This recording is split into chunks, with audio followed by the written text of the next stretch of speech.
अस्सलामुअलैकुम वरहमतुल्लाहि वबरकातुहू। हाँ जी, तो आप सब कैसे हैं? उम्मीद है कि खैरियत से होंगे। अच्छा, आज हम करेंगे जी मैथमेटिक्स क्लास 7 क्लास की यूनिट नंबर 5 है इसका, और प्रोबेबिलिटी वाला चैप्टर है। ये चैप्टर जो है वो बहुत आसान है। इसमें ये नया चैप्टर आया है हमारे पास।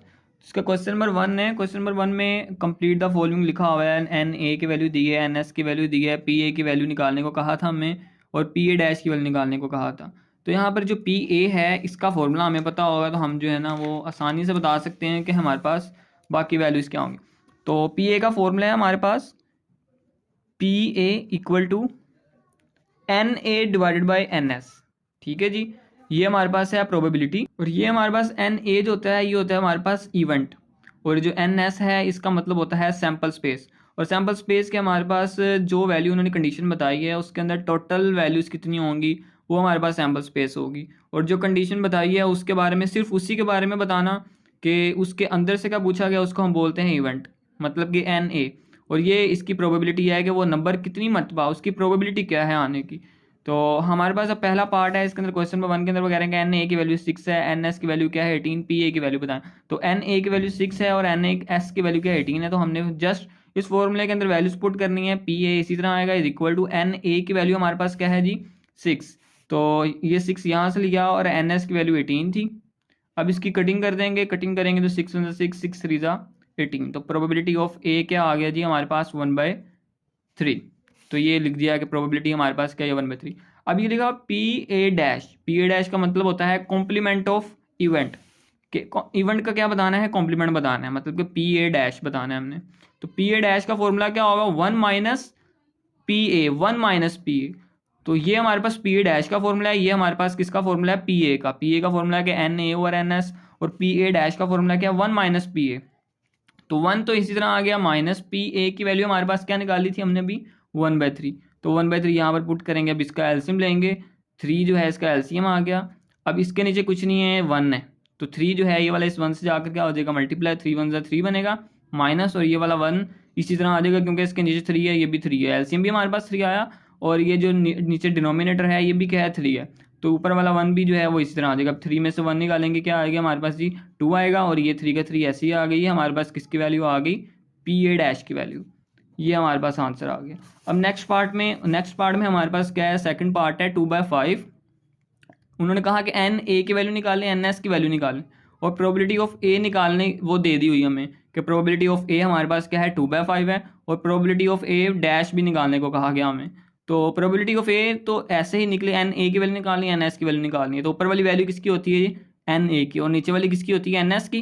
तो ये जो है ये 2 क्या हो गया एन ए की वैल्यू आ गई, और ये जो 5 है ये किसकी वैल्यू होगी एन एस की। और ये वाली जो 3/5 निकली है ये वाला फॉर्मूला लगाकर निकली है पी ए कॉम्प्लीमेंट का।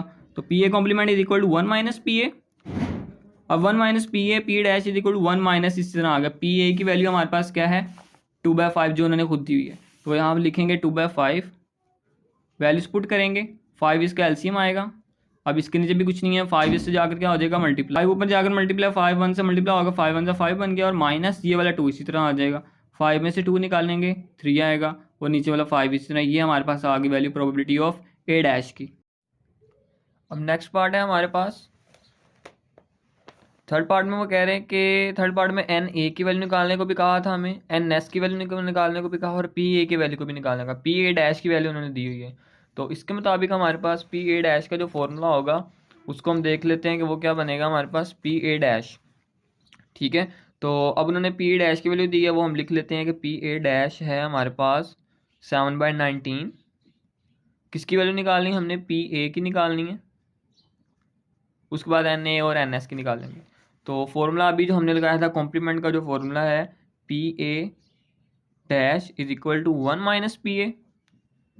अब हमने ये पी ए डैश की वैल्यू दी है, अब पी ए की वैल्यू निकालनी है। तो जब पी ए की वैल्यू निकालनी है तो पी ए इधर माइनस है, उधर जाकर क्या हो जाएगा ये प्लस हो जाएगा, और ये जो पी ए डैश है ये इधर प्लस और उधर आकर क्या हो जाएगा माइनस।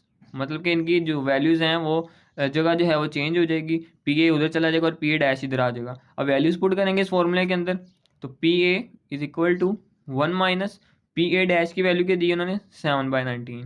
तो ये 7/19 आ गई। अब इसका 19 एलसीएम लेंगे, 19 एलसीएम आ गया, 19 इस 1 से जाकर क्या हो जाएगा मल्टीप्लाई, 19 1 19, और 7 का 7 ऐसे ही आ गया। 19 में से 7 माइनस करें तो आता है हमारे पास 12, 12/19। ये हमारे पास आ गई है जी पी ए की वैल्यू। अब एन ए की वैल्यू बतानी थी, तो एन ए की वैल्यू फॉर्मूले के मुताबिक, ये वाले फॉर्मूले के मुताबिक P A is equal to N A over N S होता है ये फॉर्मूला। तो ऊपर वाली वैल्यू किसकी हो गई, एन ए की, और नीचे वाली वैल्यू किसकी हो गई, एन एस की। एन ए की वैल्यू हो गई 12 और एन एस की वैल्यू हो गई है हमारे पास 19। अब इसी तरह फोर पार्ट है। फोर पार्ट में वो कह रहे हैं कि पी ए डैश की जो वैल्यू दी है वो बताइए 1/6। P A dash is equal to 1/6। इसी तरह पी ए की वैल्यू निकालेंगे, फिर उसी से हमने एन ए और एन एस की वैल्यू बना देनी है। तो पी ए डैश का फॉर्मूला, पी ए का फॉर्मूला क्या होगा पी ए डैश के लिहाज से, वो होगा 1 माइनस पी ए डैश। ठीक है जी। पी ए डैश का फॉर्मूला, पी ए का जो फॉर्मूला है किसके लिहाज से, जब हमें पी ए डैश की वैल्यू दी हो तब पी ए का फॉर्मूला क्या होगा 1 माइनस पी ए डैश। और जब हमारे पास एन ए और एन एस की वैल्यू हो, उन्होंने पी ए निकालने का कहा हो, तब हमारे पास फॉर्मूला होता है पी ए का ये वाला। अब उन्होंने पी ए डैश की वैल्यू दी है, तो हम फॉर्मूला कौन सा लगाएंगे, P A is equal to 1 minus P A dash. तो P A is equal 1 minus P A dash की वैल्यू क्या है 1/6।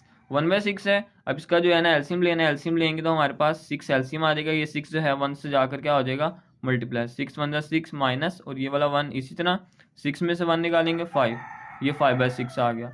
तो अब ये वाली वैल्यू बनी है हमारे पास, ये हमारे पास वैल्यू आ चुकी है पी ए की 5/6। अब यहीं से हमने एन ए की वैल्यू निकाल लेनी है। एन ए की वैल्यू कौन सी होती है, ऊपर वाली 5, और एन एस की वैल्यू क्या है हमारे पास 6। अब सेकंड पार्ट है हमारे पास। सेकंड पार्ट में Jain rolled a dice, what will be the probability of getting number divisible by 3। कि जैन ने एक डाई का रोल किया, तो उसकी क्या प्रोबेबिलिटी है कि हमारे पास 3 पर जो डिवाइड होने वाला नंबर है वो आए, और इसकी प्रोबेबिलिटी बतानी है। और also find the probability of number not gate divisible by 3, और वो वाले नंबर्स की प्रोबेबिलिटी बतानी है जो 3 पर डिवाइड नहीं होते। तो चलिए इसको सोल्व करते हैं। तो ये हमारे पास है क्वेश्चन नंबर 2। इसके अंदर आपने ये दो फॉर्मूले जो है ना वो याद रखने हैं।